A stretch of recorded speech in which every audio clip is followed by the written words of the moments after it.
vamos a mais um resumo de história, falando agora da nova divisão do trabalho que surgiu durante a Revolução Industrial com a consolidação do sistema fabril. Com a consolidação do sistema fabril, a fábrica tornou-se o local adequado para a produção, favorecendo a divisão do trabalho, a imposição do horário e da disciplina ao trabalhador. No âmbito social, surgiu a figura do proletariado, classe social formada pelos trabalhadores fabris e de transportes. A introdução das máquinas no processo produtivo fez com que a produção industrial se tornasse uma posse do proprietário da fábrica e afastou por completo o trabalhador do controle sobre os meios de produção. E este passou a vender a sua mão de obra em troca de um salário pela sua exaustiva jornada de trabalho. Na fábrica, os operários atuavam em uma etapa da produção, já que o processo produtivo passava por um acelerado processo de fragmentação.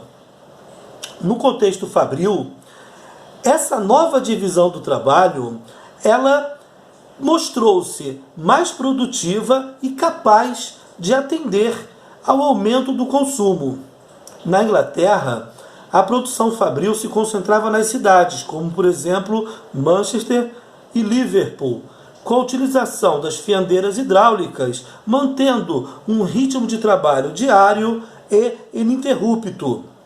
Devido aos baixos salários, além dos homens, mulheres e crianças também passaram a ser empregadas nas fábricas, com salários ainda mais baixos, em jornadas que podiam ficar entre 12 e 18 horas por dia, ou seja, extremamente longas e cansativas.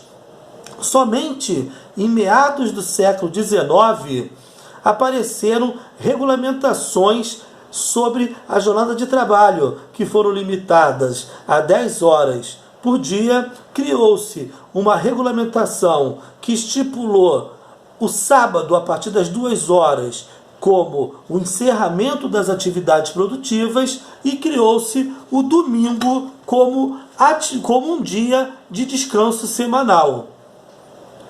Contra as péssimas condições de trabalho, contra a violência empregada pelo empregador na imposição da disciplina, contra os baixos salários, os trabalhadores passaram a lutar de várias maneiras contra esse estado de coisas. Mesmo com a lei de 1799, criada pelo parlamento inglês, que proibia a associação de trabalhadores.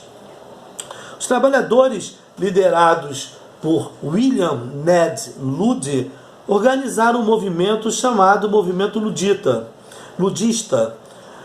O movimento ludista entendia que a causa do desemprego estava a cada vez maior mecanização da produção e entendeu que uma maneira de retardar esse processo era destruindo as máquinas.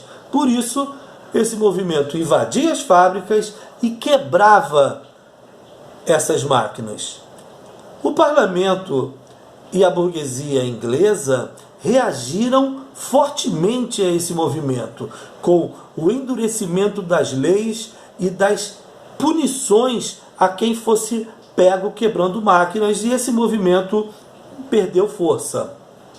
Quase em meados do século XIX, surgiu um outro movimento de caráter mais político, o movimento intitulado Cartas do Povo, ou cartismo, que organizava suas reivindicações por meios de gigantescos abaixos assinados, alguns até com 3 milhões de assinaturas de trabalhadores, que eram enviados para o parlamento para que se transformassem em projetos de leis e fossem discutidos e aprovados por esse parlamento.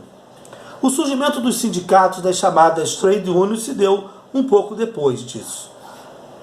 O sistema fabril, ele é responsável por um acelerado processo de urbanização que levou ao gigantismo das cidades. As cidades cresceram de maneira desordenada e passaram a receber um contingente enorme de pessoas sem ter condições disso. Isso resultou na falta de moradia, na proliferação de bairros pobres sem as mínimas condições sanitárias e de moradia e no aumento da violência, além, é claro, do aparecimento e aumento das epidemias.